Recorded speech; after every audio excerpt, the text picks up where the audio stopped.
আসসালামু আলাইকুম। আমি ইঞ্জিনিয়ার সৈয়দ মোহাম্মদ মুফাজ্জল। আশা করি আপনারা সকলেই ভালো আছেন।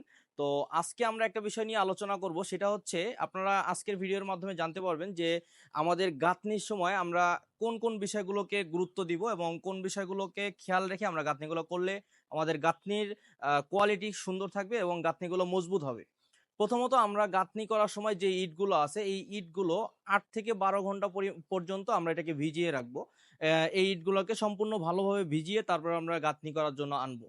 এখন দ্বিতীয়ত ইটগুলো যখন আমরা গাঁথনি করতে আনবো তখন হচ্ছে গাঁথনির সময় আমরা এই ইটগুলো যখন একটার পর একটা প্লেস করব, দেখতে পাচ্ছেন এখানে যখন একটার পর একটা লেয়ার যখন আমরা ইট এখানে দিব গাঁথনিতে, তখন আমাদের প্রত্যেকটা ইটের মাঝখানের যে গ্যাপগুলো আছে এই গ্যাপগুলো যেন সুন্দরভাবে মানে এক একটা পরিমাপের থাকে, সেইটা খেয়াল রাখতে হবে। আবার এই গ্যাপটা বেশি বড় না হয়ে যায়।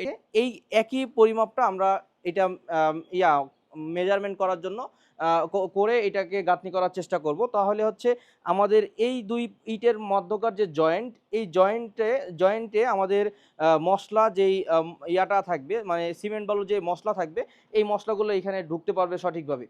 তো এটা একটা খেয়াল করব একটা বিষয়। দ্বিতীয়ত আরেকটা বিষয় হচ্ছে আমাদের এই দুইটা ইটের যেই লেয়ার, এই এই লেয়ারগুলোকে যে মাঝখানে যেন আমাদের যেই সিমেন্টটা এবং মশলাটা দেওয়া থাকবে, সিমেন্ট বালুর যে মশলাটা দেওয়া থাকবে, এই সিমেন্ট বালুর মশলাটা যেন কোনো জায়গায় কম বেশি না হয়, এটা এক লেভেলে দিতে হবে।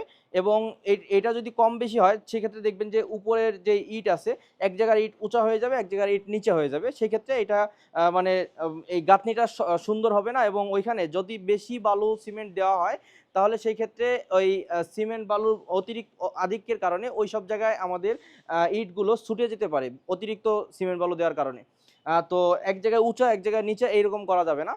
তো দ্বিতীয়ত আরেকটা ৩ নম্বর আরেকটা কাজ হচ্ছে আমরা যখন এই গাঁথনিগুলো করব, এই গাঁথনিগুলো করার সময় আমাদের এই প্রত্যেকটা লেয়ারের ইট যখন গাঁথবো তখন আমরা এটাকে চেক দিব, লেভেল চেক দিব। এটা সল উপর থেকে সল ধরে প্লাম্ব যাকে বলে, প্লাম্ব ধরে আমরা একই লেভেলে আসি কিনা এটাকে আমরা এটা চেক করব। এবং এই লেয়ারের যে ইটগুলো আছে এই লেয়ারের ইটটা প্রত্যেকটা ইট একই সমান্তরালে আছে কিনা এইদিকে, এটাও আমরা সুতা ধরে আমরা এটাকে চেক করব।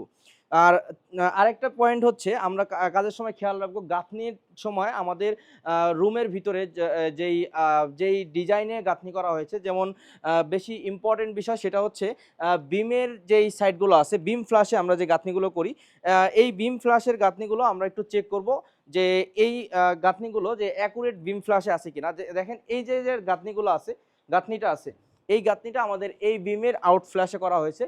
এইখানে যদি আমরা এটা মাঝখানে দিই তো সেই ক্ষেত্রে দেখবেন উপরে যে একটা কোবলার মতো হবে।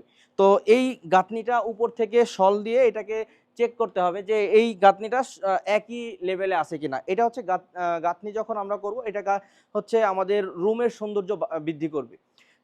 আরেকটা পয়েন্ট হচ্ছে আমরা খেয়াল রাখবো যে যখন আমাদের এই গাঁথনিগুলো করা হবে তখন আমরা এই গাঁথনিগুলোতে আমরা পানি দিয়ে কিউরিং করব। কিউরিং করে তারপর ৭ দিন পর্যন্ত আমরা এটাকে প্রতিদিন আমরা এটাকে কিউরিং করব। কিউরিং করলে আমাদের এই যে সিমেন্ট বালুর যেই ইয়াগুলো আছে, মানে সিমেন্ট বালুর যে মশলাগুলো আছে, এটা আস্তে আস্তে এটাকে শক্তি গেইন করবে এবং এই ইটগুলো আরও শক্তিশালী হবে।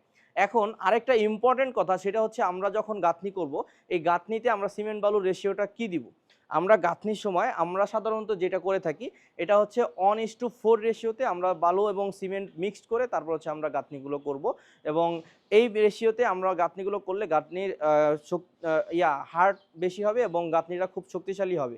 তো এই আমার আজকের আলোচনার যে পয়েন্টগুলো ছিল, এই পয়েন্টগুলো নিয়ে আপনারা কাজ করলে, খেয়াল রেখে কাজ করলে আপনার বিল্ডিংয়ের গাঁথনি সুন্দর থাকবে এবং এটাতে চির আসবে না, ফাটল ধরবে না এবং গাঁথনি ছুটে যাবে না। অনেক সময় দেখবেন যে এই ধরনের গাঁথনি এইখান থেকে ছুটে যায়। সেক্ষেত্রে হচ্ছে এই ধরনের প্রবলেমগুলো হচ্ছে যখন ইট শুকনা থাকে, কারণ হচ্ছে তখন দেখবেন এই জায়গার যে পানিটা আছে এই পানিটা ইট শুষে নেয়। এই কারণে হচ্ছে বলা হয়েছে ইট কমপক্ষে ৮ ঘন্টা ৮ ঘন্টা থেকে ১২ ঘন্টা ভিজিয়ে নিতে হবে। যেমন আমাদের এইখানে যে স্ট্রাইকের ইট আছে, এই পাশে যে স্ট্রাইকের ইট আছে দেখতে পাচ্ছেন, এই ইটগুলো কিন্তু দেখতেই বোঝা যাচ্ছে এই ইটগুলো কিন্তু পর্যাপ্ত ভিজানো হয়েছে। তো এই পর্যাপ্ত ভিজানোর পরে আমাদেরকে ইট দিয়ে গাঁথনি করতে হবে।